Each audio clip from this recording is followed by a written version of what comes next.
사도신경으로 함께 신앙 고백 드리겠습니다. 나는 전능하신 아버지 하나님 천지의 창조주를 믿습니다. 나는 그의 유일하신 아들 우리 주 예수 그리스도를 믿습니다. 그는 성령으로 잉태되어 동정녀 마리아에게서 나시고 본디오 빌라도에게 고난을 받아 십자가에 못 박혀 죽으시고 장사된 지 사흘 만에 가운데서 다시 살아나셨으며 하늘에 오르시어 전능하신 아버지 하나님 우편에 앉아 계시다가 거기로부터 살아있는 자와 죽은 자를 심판하러 오십니다. 나는 성령을 믿으며 거룩한 공교회와 성도의 교제와 죄를 용서받는 것과 몸의 부활과 영생을 믿습니다. 아멘. 찬송가 391장 찬송 드리겠습니다. 놀라운 곳에 주 예수 내 주 참 농력에 주시로다. 큰 바위 및 안전한 그곳으로 내 영혼을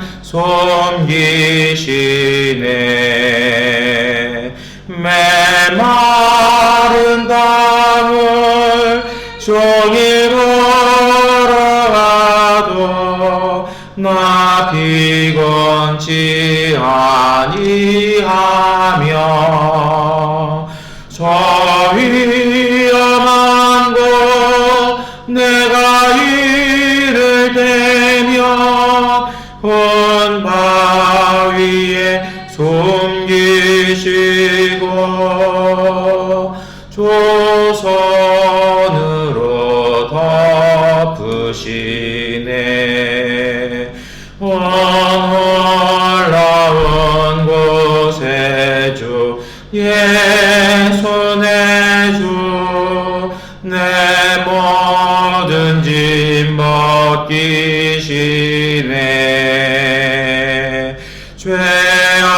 죄악에서 날 끌어 올리시며 또 나에게 힘 주시네.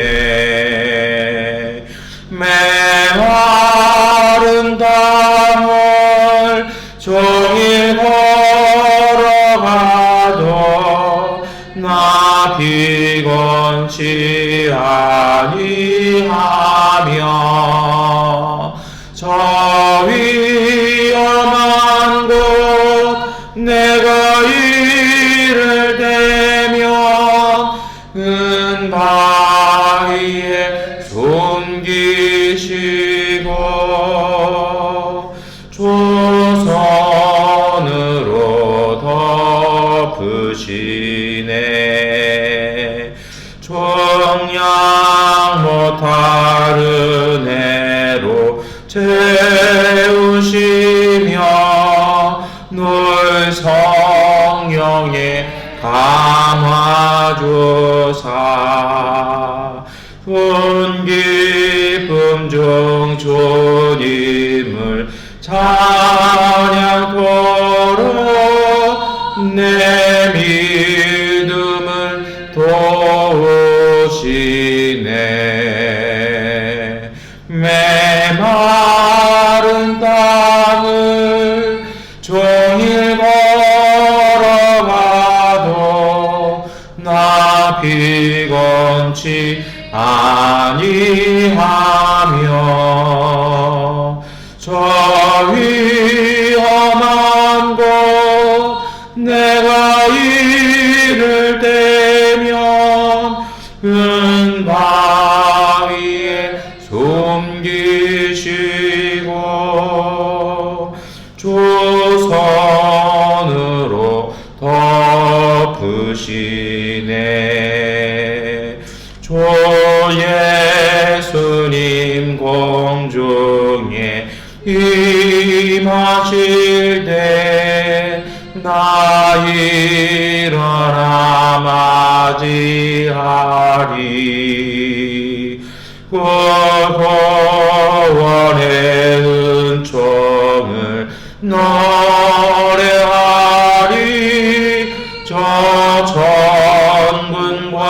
전사 함께 메마른 땅을 종일 걸어가도 나 피곤치 아니하며 저 위험한 곳 내가 이를 대면 은바위에 숨기시고 조선으로 덮으시네. 아멘. 요한복음 6장 1절부터 15절까지의 말씀을 우리 함께 읽겠습니다. 그 후에 예수께서 디베랴의 갈릴리 바다 건너편으로 가심에 큰 무리가 따르니 이는 병자들에게 행하시는 큰 표적을 이뤄라.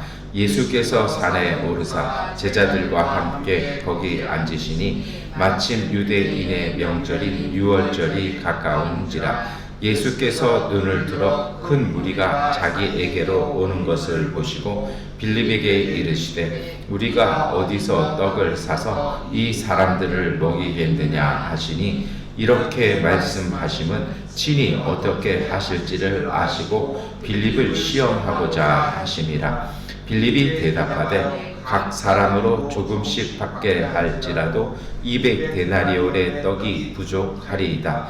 제자 중 하나 곧 시몬 베드로의 형제 안드레가 예수께 여짜오되 여기 한 아이가 있어 보리떡 5개와 물고기 2마리를 가지고 있나이다. 그러나 그것이 많은 사람에게 얼마나 되겠사옵나이까.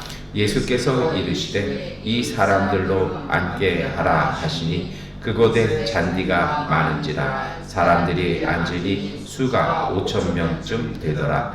예수께서 떡을 가져 축사하신 후에 앉아있는 자들에게 나눠 주시고 물고기도 그렇게 그들의 원대로 주시니라. 그들이 배부른 후에 예수께서 제자들에게 이르시되 남은 조각을 거두고 버리는 것이 없게 하라 하시므로 이에 거두니 보리떡 5개 먹고 남은 조각이 12바구니에 찼더라. 그 사람들이 예수께서 행하신 이 표적을 보고 말하되 이는 참으로 세상에 오실 그 선지자라 하더라. 그러므로 예수께서 그들이 와서 자기를 억지로 붙들어 생으로 삼으려는 줄 아시고 다시 혼자 산으로 떠나가시니라.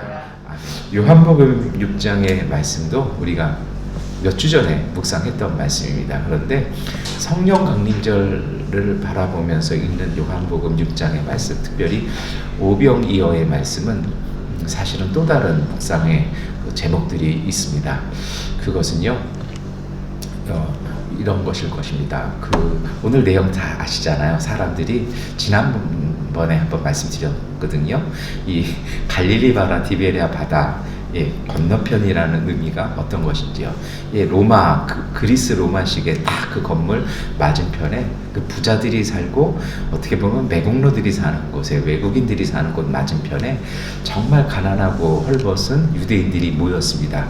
마치 이 장면이 그 출애굽을 다시 이렇게 회상하게 하는 것이었고, 그리고 그런 사람들에게 현실적인 문제들 속에서 예수님께서 이 물고기 2마리와 떡 5개로 사람들을 5,000명, 남자만 5,000명 되는 사람들을 먹이시는 것을 통해서 그 모세 다음에 이어지는 새로운 은총을 베풀어 주셨습니다.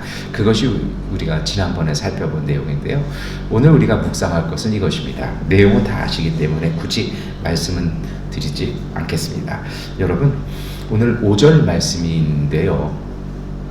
오늘 보시면 예수님께서 이렇게 사람들이 모여 있는 것을 보시고 다른 복음서랑 다른 게 있어요. 뭐냐면 다른 복음서에서는 어떻게 합니까? 제자들이 와서 주님, 이 날이 저물어 가는데 이 사람들 배고픈데 좀 가라고 해서 알아서 먹을 것 좀 해결하라고 하시면 안 되겠습니까? 라고 얘기하는데 요한복음 5장은요.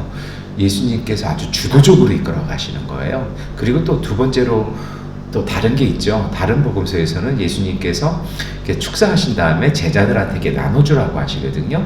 근데 요한복음은요, 어떻게 되냐면 예수님이 직접 나눠주시는 것으로 이렇게 나와요. 그러니까 무엇인가 요한복음은요, 예수님께서 이 모든 일들을 주도하신다라는 이야기를 하고 있는 것입니다. 그런데 그 5절 말씀에 보면 예수님께서 제자들에게 문제를 내시는 거예요. 사람들 딱 보고 나서 우리가 어디에서 빵을 사다가 이 사람들을 먹이겠느냐라고 문제를 내시는 거예요. 그러니까 이런 문제를 딱 내시니까 6절부터 그 빌립에게 하신 말씀인데요. 6절은 아예 뭐라고 얘기합니까? 예수님께서 빌립이 어떻게 하는지 보려고 시험 삼아서 딱 하셨다라는 거예요. 그리고 그 하반절이 뭐라고 되어 있습니까? 예수님 스스로는 자신이 무슨 일을 하실지, 이 사람들을 먹여야 된다는 일들, 그리고 먹이시겠다는 일들도 이미 결심하셨다라는 거죠. 그런데 제자에게 딱 문제를 내시는 겁니다. 왜 이렇게 하실까요? 여러분, 그것을 이야기하기 전에 먼저 보실 것이 있습니다. 그 다음에 나오는 빌립의 대답입니다. 빌립이 뭐라고 얘기하냐면요, 빌립은 이렇게 얘기합니다. 이 사람이 참 똑똑한 사람 같아요. 이 사람들에게 조금씩 먹이게 하려면 빵이 200데나리온, 다시 말하면 그 한 200명의 그 월급이 하루 일당이 있어야 이거 가능합니다. 큰 돈입니다. 라면서 그는 정말 이렇게 뭔가 조직적이고 아주 이성적으로 계산을 해서 뭐라 얘기하는 겁니까? 이건 불가능합니다. 라고 얘기하죠. 그러자 이제 그 옆에서 그 시몬 베드로의 형제였던 안드레가 딱 나옵니다. 이 사람은 그래도 조금 현실에 입각해서 뭔가를 의지를 가졌던 것 같아요. 뭐라 얘기합니까? 여기 한 아이가 도시락을 갖고 왔는데 물고기 2마리하고 이 보리빵 5개가 있습니다. 이거라도 좀 어떻게 해봐야 되는데 이거 택도 없지 않습니까? 라면서 제자 둘이 와서 이렇게 안 된다 얘기하는 거죠. 나머지 10명의 제자들은 아예 쳐다도 안 보고 있는 그런 상황입니다. 이 예수님께서 사실은 요한복음 6장은 뭐라 얘기하는 겁니까? 이 제자들이 어떻게 하려고 하는지 보려고 하셨다라는 것입니다. 여러분, 사실은 그래요. 신앙생활, 특별히 스승과 제자는요, 호흡이 잘 맞아야 되고요. 제자는요, 스승이 어떻게 하려고 하는지를 알고 있어야 합니다. 왜냐하면 평소에 가르침이 있었기 때문이죠. 그래서 우리도 그렇잖아요. 스승 제자의 관계 아니더라도 누군가와 무슨 일을 할 때는요, 서로가 서로를 잘 알고 있는 것이 좋지 않습니까? 그리고 서로가 서로를 안다라는 것은요, 어떤 역할이냐면 믿음이 있다라는 것이고, 그 믿음이 있다라면 이럴 때 저 사람 저렇게 하니까 그러면 나는 이렇게 해야지 라고 하는 것이 있죠. 이게 사실은 믿음이거든요. 평소에 가졌던 믿음. 아마도 저는요, 예수님께서 제자들에게 그것을 보려고 하셨던 것 같아요. 근데 이게 왜 안 됐을까요? 그건 이렇습니다. 여러분, 항상 그래요. 문제가 있으면 항상 답이 있습니다.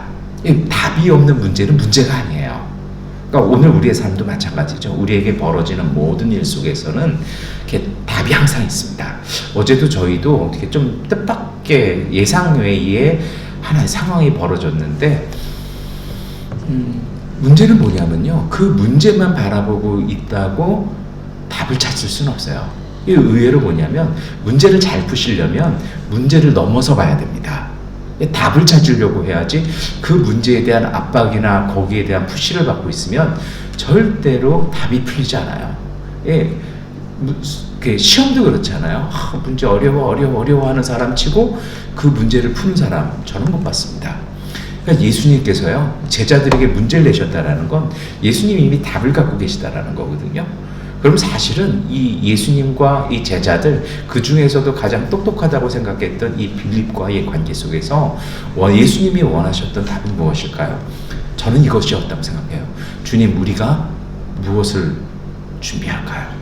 주님이 이 사람들을 먹이시려고 의지하셨고 어떻게 먹여야 되겠냐고 물어보셨으면 스승이 몰라서 제자들에게 물을까요? 그렇다면 빌립의 정확한 답은요, 주님, 우리가 무엇을 하고 무엇을 준비할까요? 이게 정답이었을 것입니다. 그런데 빌립이 이것을 놓친 것입니다. 그러자 예수님께서는요, 빌립을 책망하기보다는 이제 답을 알려주시기 시작합니다. 오늘 요한복음 6장의 전체 내용이 그래요. 사람들은요, 예수님께 행하셨던 놀라운 표징들을 보고 몰려들었습니다. 제자들은 그것을 따라다니면서 모두를 봤습니다. 그런데 이러한 상황과 이러한 압박을 받으니까 이러한 일 또한 예수님께서 해결하실 것이라는 믿음은 사라지고 그들이 살아왔던 대로 논리와 이성으로 이것은 예수님도 할 수 없다라고, 이것은 돈이 해야 된다라고, 그리고 이 작은 것 있는데 이것 갖고 이것은 불가능하다라고 이미 스스로의 답을 내고 있었기 때문에 이 문제는 풀 수 없었던 것입니다. 오늘 우리도 마찬가지입니다. 우리의 삶의 자리 속에서는요, 정말 그런 경우들이 있어요. 어제도 그런 말씀 드렸잖아요. 정말 하나님이 우리에게 능력 주셨는데, 이미 은혜 주셨는데, 우리가 그것을 믿지 못해서 쓰지 못할 때가 참 많다고요. 오늘 요한복음의 6장의 말씀 또한 그렇습니다. 오늘 우리가 이러한 문제나 우리가 극복하지 못할 상황들, 예상치 못할 일들을 경험했을 때 우리가 해야 할 일은 무엇일까요? 그것은 저는 이렇게 생각합니다. 그 문제에 대한 해답은 하나님께서 이미 갖고 계십니다. 그렇다면요, 하나님께서 그 해답을 풀어나가시도록 기다리는 것입니다. 믿는 것입니다. 그리고 그 믿는다라는 건 무엇이냐면요, 준비하는 것입니다. 하나님께서 어떤 일을 행하시든 나는 말씀이 내가 깨닫게 된다라면 내가 행할 수 있도록 만반의 준비를 하고 있는 것입니다. 마치 요한복음 2장의 가나의 혼인잔치에 예수님의 어머니 마리아가 예수님께 청하다가 그 포도주 어떻게 해결해 줄 수 없냐 청했다가 예수님께서 거절하시잖아요. 내 때가 아직 아닙니다. 근데 그 예수님의 어머니 마리아가 돌아서서 그 일꾼들에게, 일하는 사람들에게 이야기해 주지 않습니까? 저분이 시키는 대로 무엇인지 하라. 이 만반의 준비를 해놓잖아요. 그러자 정말 딱 타이밍이 되었을 때 예수님께서 그 일하는 사람들에게 저 항아리에다 물 갖다 채우라고 일을 해놓고 이렇게 하잖아요. 예수님이 말씀하셨는데 그 일하는 사람들이 내가 왜 그 일을 해야 됩니까? 당신이 우리 주인도 아닌데, 이렇게 반발을 했거나 이렇게 됐다라면 그게 되었을까요? 예수님의 어머니 마리아는요, 정말 예수님을 믿고 만반의 준비를 해놨던 것입니다. 오늘 우리도 마찬가지입니다. 정말 하나님께서 이 문제들을 어떻게 풀어나실 수 있도록 우리가 믿고 만반의 준비를 하는 삶, 이것이 바로 믿음의 삶일 것입니다. 어떻게 준비를 할까요? 그것이 바로 예수님께서 이 떡을 어떻게 만들어내셨는지를 보는 것일 것입니다. 그것이 바로 10절, 11절에 딱 나오죠. 예수님께서 이제 제자들이 틀린 답을 내놓자 직접 나서십니다. 답을 보여주십니다. 그래서 예수님께서 무슨 일을 하십니까? 사람들을 앉게 하는 것이죠. 여러분 여기 보면요, 이 앉게 한다라는 것의 의미가 무엇이냐면, 사람이 앉는다라는 것은요, 쉬는 것입니다. 안정을 찾는 것입니다. 몰려든 사람들이 배가 고파서 어디 먹을 것은 없나 두리번하고, 이게 예수님과 제자들이 먹을 걸 해결해 주지 않으면 우리가 빨리 가야 되지 않나? 저 호수 건너편이라도 빨리 가서 먹을 걸 찾아야 되지 않나? 걱정하면서 서성거리면서 분주해지기 시작할 때 예수님이 그들에게 주셨던 것은 앉으라는 것이었습니다. 앉는다라는 것은요, 쉼과 안정을 찾는 것입니다. 그래서 우리의 문제 앞에서 우리가 제일 먼저 해야 될 것은 쉼과 안정을 찾는 것입니다. 그리고 나서 두 번째 일이 있죠. 예수님, 이것이 바로 11절 말씀인데요. 예수님께서 빵을 들어서 감사하시고 나눠주시는 것입니다. 다시 말해서 무엇이냐면 하나님께 기도하는 것입니다. 그 가운데 하나님이 오셔서 이 모든 사람들을 먹여주시기를 기도하고, 그리고 그 일이 이루어졌음을 믿고 감사하는 기도와 그 믿음으로 실천하는 것입니다. 그리고 나서 예수님은 주저없이 물고기 2마리하고 빵 5개면 한 손으로도 들 수 있었을 것 같아요. 그것을 들고 나가서 가까이 있는 사람들부터 나눠주기 시작하시는 것이죠. 그리고 그 속에서 5,000명이 먹고도 남는 놀라운 은총이 벌어졌다는 것입니다. 여러분, 오늘 우리의 삶에도 마찬가지입니다. 우리가 쉼과 안정을 가지고, 그리고 그 믿음 안에서 하나님께 기도했다라면, 그리고 주님께서 우리에게 응답하시는 확증과 감동이 있다라면, 그것을 믿고, 작은 것이지만 그것을 믿고 세상에 나가서 실천하는 것입니다. 그렇게 실천할 때 하나님의 놀라운 은총이 우리를 통해서 일어날 것입니다. 그리고 이 모든 일은요, 보혜사 성령이 오늘 우리에게 오셔서 우리를 도우시고 인도하십니다. 그래서 성령은 우리가 기도하고 우리가 삶의 문제 앞에서 제일 먼저 주시는 응답은요, 우리로 쉼과 안정을 갖게 하는 것입니다. 그리고 마음속에 담대함을 주십니다. 이거 내가 한 번은 해봐야겠다. 안 되더라도 내가 한 번 해봐야겠다. 정말 하나님을 믿고 실천할 수 있도록 성령은 도우십니다. 그리고 그 믿음의 실천 가운데 주님의 성령께서는요, 놀라운 은총으로 오늘 우리 가운데 응답하시는 것입니다. 이 모든 일들이 그래요. 어떻게 되냐고 자꾸 우리가 의문을 갖고 증거를 보여달라고 얘기할 수 있습니다. 성경 안에는 거기에 대한 자세한 과학적 설명은 없습니다. 그런데 하나님의 아들 예수 그리스도 우리의 구세주의 대답이 있습니다. 그것이 바로 마가복음 10장 27절의 말씀입니다. 예수께서 그들을 눈여겨보시고 말씀하셨다. 사람에게는 불가능하나 하나님께는 그렇지 않다. 하나님께는 모든 일이 가능하다. 우리에게는 안 되는 일이지만 하나님은 하십니다. 그 하나님이 우리를 사용하셔서 일할 수 있도록 우리가 언제든지 준비되어 있는 믿음, 그 신앙으로 우리뿐 아니라 우리의 주변 모든 사람들을 복되게 하는 그러한 평화와 쉼과 은총의 그리고 그러한 기적의 하루 되시기를 축원합니다. 기도하겠습니다. 전능하신 아버지 하나님, 우리가 뜻밖의 일들을 만날 때마다, 때로 우리의 능력 이상의 문제들을 만날 때마다 우리는 자꾸 동요하고 흔들립니다. 주님, 문제가 있으니 그것에 대한 해답도 있음을 우리로 믿게 하시고, 그러한 자리에 우리가 서성이고 분주하고 동요하는 것이 아니라 차분히 앉아 쉼을 가지며 그 쉼 가운데 하나님을 향해 간구하고 하나님의 뜻을 발견하며 그러한 쉼과 평화 가운데 오신 주님의 은총이 하나님 세상에서 경험하는 우리의 여러 가지 문제들을 해결해 나가는 하나님의 그 은혜와 신비를 체험하며 살게 하여 주시옵소서. 오늘 우리 마음속에 넓은 마음 주시고 강한 다리 주시고 하나님 강한 믿음 주셔서 언제든지 굳건히 서서 주님의 은총을 세상에 전하는 능력의 사람들 되게 하여 주옵소서. 예수 그리스도의 이름으로 기도드립니다. 아멘. 하나님께 기도하는 시간 갖도록 하겠습니다.